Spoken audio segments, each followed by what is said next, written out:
Watu walipigania dini hii kwa mali, kwa nafsi zao, kwa hali na mali. Watu walikufa fi sabilillah. Tizameni masahaba walivyokufa kwa sababu ya dini ya Allah tabarak wa taala.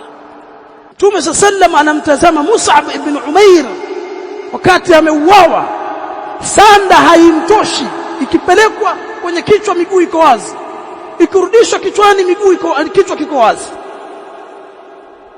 Mwisho alifanywaje? Nani nakumbuka hadithi? Sanda ikapelekwa kichwani, miguu ikafunikwa na nini? Majani. Mtume anasema namjua kijana huyu, kijana ambao wazazi wake walikuwa ni matajiri.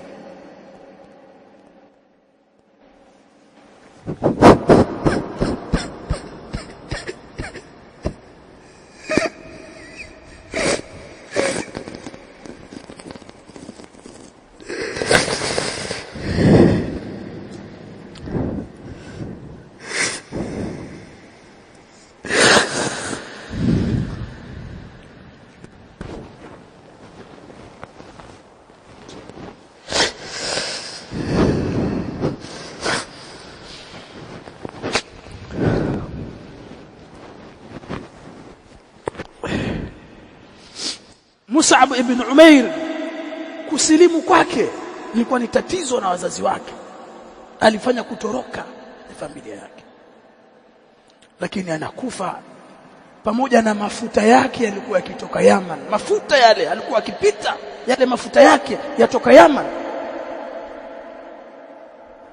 lakini anakufa sanda haimwenei kwa sababu ya dini, ameuawa kwa sababu ya dini.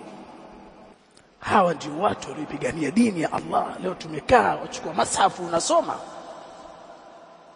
watu ulihifadhi Qur'an.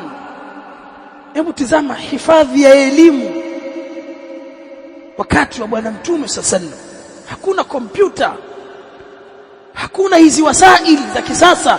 Watu wanahifadhi kichwani, watu wanaandika kwenye kuta, kwenye mifupa, kwenye mawe. Qur'ani ikakusanywa ikapitia marahil